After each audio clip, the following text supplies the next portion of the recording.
Saudara, polisi gencar melakukan pemberantasan premanisme di berbagai tempat di Indonesia. Nah, pertanyaannya bagaimana dengan premanisme yang berkedok ormas yang kemudian ini bisa mengganggu iklim investasi dan usaha?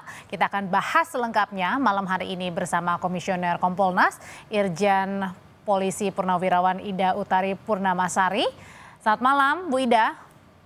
Selamat malam, Mbak. Apa kabar? Baik, yang segera akan bergabung juga bersama kita ada Koordinator Pergerakan Advokat Nusantara Petrus Celestinus. Tapi saya mau ke Bu Ida terlebih dahulu dari Kompolnas. Bu Ida, ini kan operasi pemberantasan premanisme sedang marak dilakukan di mana-mana ya Bu ya. Apa sih sebenarnya catatan dari Kompolnas Bu sejauh ini operasi pemberantasan premanismenya?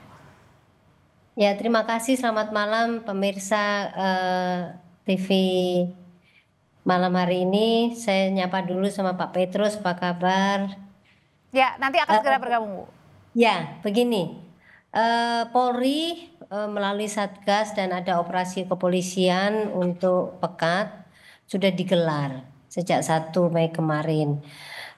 Polri sudah melakukan beberapa hal, tidak hanya Satgas penindakan tetapi juga ada Satgas prevensi. Sejauh ini Polri sudah seluruh jajaran sudah bergerak karena memang kondisi di lapangan bahwa premanisme itu ada di seluruh provinsi atau di seluruh Polda, di seluruh wilayah.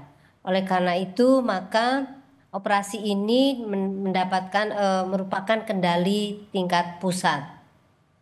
Tapi Bu Ida, kalau Ya. misalnya yang dilihat ini beberapa penangkapan preman atau orang-orang yang kemudian menjalankan fungsinya untuk tadi ya premanisme tersebut, itu nampaknya sepertinya ini menangkap orang-orang yang berada di jalan begitu. Tapi kemudian yang berkedok ormas nampaknya ini kok nggak jalan begitu. Ini gimana Bu? Ya, begini, dua-duanya jalan. Jadi bagi yang di jalanan itu polisi sudah memilih dan memilah, tidak kemudian ditangkap, kemudian di BAP, kemudian masuk ke dalam penyidikan, enggak. Semuanya ditata oleh polisi, mana yang ini memang bisa dilakukan pembinaan, mana yang bisa dilakukan penegakan hukum. Jadi gitu. Yang paling penting demikian juga dengan ormas. Siapapun yang bergerak kemudian mengatasnamakan ormas, kemudian ormas tersebut ternyata tidak sesuai dengan tujuan dari pembentukan ormas itu, bahkan mengganggu. Jadi kalau yang ormas ini dibina Bu, bukan ditangkap? Oh, bukan begini. Jadi preman-preman itu tidak semuanya harus masuk ke dalam penegakan hukum, artinya diproses melalui BAP. Apabila mereka memungkinkan untuk dilakukan pembinaan, sebaiknya itu yang lebih penting. Ya, lebih penting itu sehingga dilakukan pembinaan. Kan Satgas ini, Satgas yang dibentuk oleh negara ini adalah Satgas terpadu, tidak hanya polisi. Kalau pembinaan, siapa sih yang berwenang melakukan pembinaan? Kalau di Kementerian Sosial silahkan di sana. Jadi tidak semuanya harus masuk ke dalam penjara dalam tanda petik atau proses hukum. Bu Ida, tapi karena begitu. Karena begini, kalau yang kita lihat dari berbagai daerah begitu ya, kembali lagi ini yang ditangkap adalah preman-preman yang berada di jalan kemudian ditangkap, dibawa, ditetapkan sebagai tersangka. Nah, tapi kalau yang berkedok ormas seperti ini kok nampaknya meskipun tadi jalan ya Bu ya, tapi kenapa tidak dimunculkan? Gini, saya koreksi, tidak semuanya dijadikan tersangka, tidak. Makanya tadi saya bilang yang di jalanan itu tidak semuanya dijadikan tersangka. Kalau mereka bisa dibina, nanti penuh itu lapas. Ribuan orang ditangkap. Oke Bu, tapi kan kalau misalnya Presiden sendiri melalui Mensesnek sudah menyatakan bahwa dengan adanya ormas-ormas kemudian premanisme yang berkedok ormas ini bisa mengganggu iklim investasi, iklim usaha. Nah, ini gimana cara menjawabnya agar tidak mengganggu lagi Bu? Kalau misalnya ormas yang berkedok premanisme berkedok ormas saja tidak ditangkap. Ya, fenomena yang terjadi adalah ada beberapa ormas yang dengan datang, kemudian dia menakut-nakuti, mengatasnamakan ormas, dan kemudian dia ternyata minta jatah. caprem namanya, jatah. Sehingga apa namanya, usaha atau investasi yang dibangun ini kemudian terganggu. Ini pekerjaan belum selesai, tapi sudah dimintain jatahnya. Nah, inilah yang menjadi fokus daripada sebenarnya dari operasi ini. Sehingga diharapkan kondisinya menjadi semakin baik, investasi masuk, kemudian iklimnya menjadi nyaman untuk ekonomi dan masyarakat kemudian mendapatkan keuntungan. Wida. Nah, yang paling penting sebenarnya adalah adalah bagaimana setelah terjadinya operasi ini, kan operasi ini ada waktunya 1 bulan. Yang paling penting adalah bagaimana memaintain kondisi ini supaya tidak terjadi lagi hal seperti ini. Wida. Nah, ini yang paling penting. Ya, sebentar saya tahan di sana, Bu. Polri. Ya, sebentar saya tahan di sana, Bu ya, karena sudah bergabung dengan Bang Petrus Celestinus. Malam, Bang Petrus. Masih di mute, Bang. Bang, kalau tadi sambil di unmute, Bang, tadi kalau dari catatan Kompolnas sebenarnya saat ini memang dalam operasi pemberantasan premanisme ini sedang bergerak ya di mana-mana begitu. Nah, tapi pertanyaannya, apakah catatan dari Bang Petrus juga dengan operasi pemberantasan premanisme ini hanya menyasar kepada preman-preman yang berada di jalan, bukan yang berkedok ormas?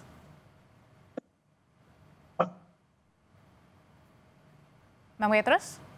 Iya, ya, halo. Iya.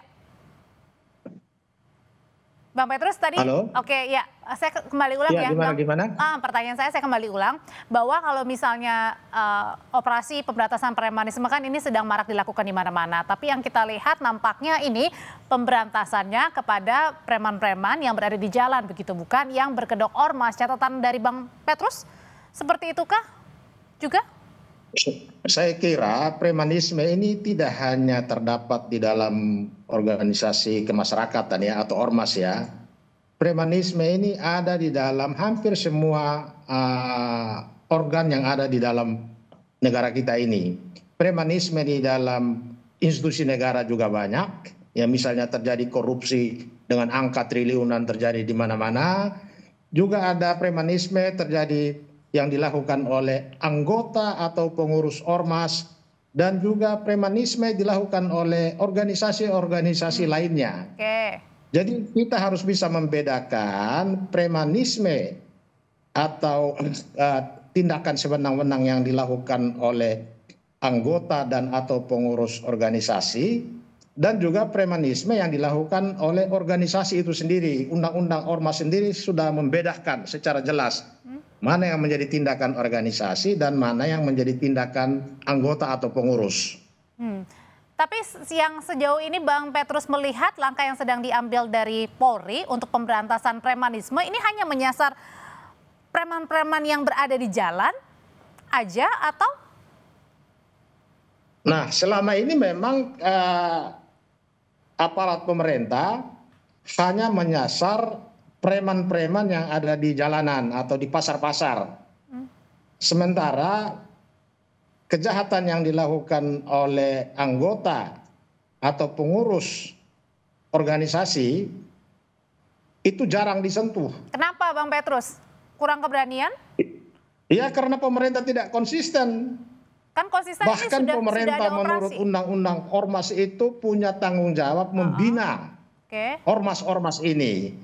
Jadi kita ambil contoh sekarang, ormas-ormas ini kan menjadi sorotan karena terjadi ya apa yang disebut premanisme. Padahal premanisme yang terjadi itu dilakukan oleh anggota atau pengurus, bukan organisasinya. Sementara tugas pemerintah membina atau memberdayakan ormas ini sama sekali tidak ada. Undang-undang membuka kesempatan kepada masyarakat untuk membentuk ormas, tapi begitu ormas itu terbentuk, pemerintah abaikan tanggung jawabnya. Padahal untuk membuat sebuah organisasi menjadi besar yang dilakukan secara sukarela oleh anggota masyarakat dengan biaya besar, tetapi begitu organisasi ini berdiri, pemerintah jarang menyentuh. Dibiarkan begitu saja. Kenapa Bang Petrus? Jadi ini kelalaian pemerintah. Apa yang terjadi sekarang disebut premanisme ini Pertama itu kelalaian pemerintah, yang kedua cermin dari kondisi yang umum terjadi terutama di dalam institusi negara. Korupsi merajalela. Oke, Bang Petrus. Buah dari korupsi merajalela itu premanisme di mana-mana. Oke, Bang Petrus, tadi dikatakan oleh Bang Petrus ada seolah-olah ya ada pembiaran begitu ya. Kenapa hal ini bisa terjadi? Ya itu pemerintah yang harus menjawab. Jadi jangan pemerintah sekarang bentuk satgas anti ini, anti itu, termasuk anti premanisme, tapi itu hangat-hangat tai ayam. Oh ya, kita sedang live Karena ya, Bang, mestinya setiap tindakan kejahatan dimanapun, baik di dalam organ negara atau di luar, termasuk di ormas, penegak hukum harus bertindak. Oke. Jangan baru mau bertindak setelah ada yang menjadi korban dan ramai diberitakan oleh media atau sudah menjadi viral. Bang, jadi dalam arti kata lain adalah dengan operasi saat ini yang sedang dilakukan ini tidak berdampak begitu ya? Karena hanya menyasar yang preman-preman yang berada di jalan. Bahkan masyarakat juga mulai mencurigai, jangan-jangan ini pengalian isu. Oke, Bu Ida, katanya Bang Petrus tadi katanya ini tidak berdampak kok dengan operasi pemberantasan karena preman-preman yang ditindak ini ada di jalan, bukan pembinaan di ormas-ormas. Ya, begini. Saya pikir tidak tepat lah kalau tidak berdampak. Jadi masyarakat sekarang sudah merasakan juga dengan adanya premanisme yang di jalanan, dengan adanya operasi ini sudah mulai tertata. Masyarakat merasakan bahwa oh kami dulu dipalai, sekarang sudah mulai enggak. Kemudian yang mengenai ormas, saya sepakat Pak Petrus bahwa pembinaan kepada ormas ini perlu dilakukan, itu perlu. Nah, yang muncul di permukaan adalah pada saat ormas ini kemudian melakukan tindakan yang tidak sesuai dengan sebenarnya pembentukan ormas itu sendiri. Ini yang penting. Pada saat dia sudah mulai melanggar hukum, taruhlah kemudian dia mulai mengganggu usaha seseorang, mulai mengatasnamakan organisasinya, itu yang perlu ditindak. Itu. Yang paling penting yang di jalanan ini sebenarnya adalah perlunya yaitu tadi prevention yang dilakukan oleh polisi. Polisi tidak hanya hari ini saja harusnya bekerja sesuai dengan adanya operasi ini. Yang paling penting adalah memaintain bagaimana kondisi ini akan terus berlangsung menjadi baik gitu. Patroli dilakukan dengan rutin oleh polisi sehingga efek-efek deterren ini ditumbuhkan terus.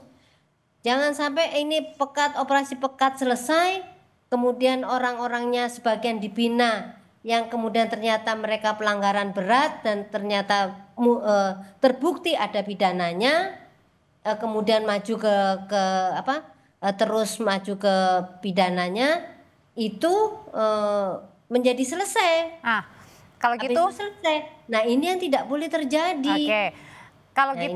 Kalau gitu Bang Petrus dengan saat ini apa yang dilakukan begitu ya untuk pemberantasan premanisme ini nantinya akan menjadi PR lagi. Artinya adalah kalau tadi ingin menciptakan iklim usaha yang lebih baik daripada sebelumnya, ini bisa jadi tidak akan atau belum mengarah ke sana karena tadi tindakannya masih kecil-kecil untuk pemberantasannya. Iya, saya kira itu. Jadi yang harus dilakukan pemerintah sekarang ini sebetulnya revolusi mental di kalangan aparat penegak hukum. Karena aparat penegak hukum kita dalam menindak setiap kejahatan itu tidak tuntas. Bahkan bisa terjadi kompromi di tengah jalan. Bahkan tindak pidana tertentu itu nampak seolah-olah ada kerjasama antara oknum penegak hukum dengan preman-preman jalanan. Ini yang kita sulit memberantas preman atau sulit memberantas kejahatan. Karena dalam banyak kasus ya sudah menjadi cerita umum, cerita oleh pelaku-pelaku sendiri, mereka kerjasama. Oke. Ini yang membuat kejahatan atau premanisme itu sulit diberantas. Jadi seakan-akan ada pembiaran di sini meskipun ada operasi premanisme yang sedang berjalan. Iya. Kalau hanya sekedar pembiaran mungkin ya kita tidak terlalu salahkan aparat ya. Tapi ini kadang-kadang ada kerjasama, bahkan jadi backing. Ini yang jadi problem di bangsa kita ini. Oke. Selalu tidak tuntas. Oke, saya tanyain hal itu ke Bu Ida. Bu Ida katanya kemungkinan ya karena kenapa tidak tuntas ya salah satunya karena ada saling backing-membacking nih antara aparat dengan ormas ataupun preman-preman. Begini, pada saat satu kondisi itu tidak ada pengawasan, maka yang terjadi adalah ada pelanggaran di dalamnya. Oleh karena itulah maka pengawasan internal, pengawasan eksternal terhadap perilaku penegak hukum ini harus intensif dilakukan. Siapa pengawasan eksternal, siapa pengawasan internal itu sudah ada. Pengawasan eksternal khususnya. Masyarakat sendiri juga bisa menjadi pengawasnya polisi. Makanya selalu saya sampaikan kepada seluruh masyarakat, jangan pernah berhenti mengkritisi polisi. Karena polisi itu bagian dari sistem sosial yang ada di Indonesia. Itu. Jadi ya Pak Petrus juga bagian dari anggota masyarakat yang harus selalu mengkritisi polisi. Kan pengen menjadi polisi yang baik kan, termasuk tugas kami Kompolnas ini. Kami tidak akan pernah lelah untuk mengkritisi polisi, mengawasi apabila ada penyimpangan-penyimpangan yang dilakukan oleh polisi. Nah, itu tugas saya, tugas kami Kompolnas. Oke, baik. Oke, kalau gitu pertanyaan terakhir singkat aja Bang Petrus, kalau menurut pandangan Bang Petrus sering ada backing-membacking, kalau gitu preman ini takutnya kepada siapa dong kalau gitu? Iya, tidak ada yang mereka takuti. Buktinya mereka ada terus. Premanisme itu ada terus di mana-mana, baik di dalam institusi negara maupun di luar. Kita bicara tentang pengawasan. Pengawasan internal yang disebut Propam, Irwasum dan segala macam macet. Pengawasan eksternal Kompolnas ya seperti tidak berdaya. Ya, saya tidak sepakat juga Pak kalau dibilang macet ya. Karena memang ini adalah proses yang harus selalu terus-menerus dilakukan. Kompolnas juga bagian dari pengawas eksternal Polri, fungsional Polri. Kami tidak diem, kami tidak tidur, kami bekerja. Dan kami mengawasi terus. Sampai hari ini pun kami masih bekerja. Hari ini bagian dari pekerjaan kami yang tidak bisa. Bahkan kami belum mandi nih, masih di dalam, karena pekerjaan kami banyak. Baik, terima kasih. Dan tidak berdaya, kami sudah berusaha untuk maksimal mungkin untuk melakukan tugas kami. Oke. Nah itu. Bu Ida terima kasih, Bang Petrus terima kasih, selamat malam semuanya.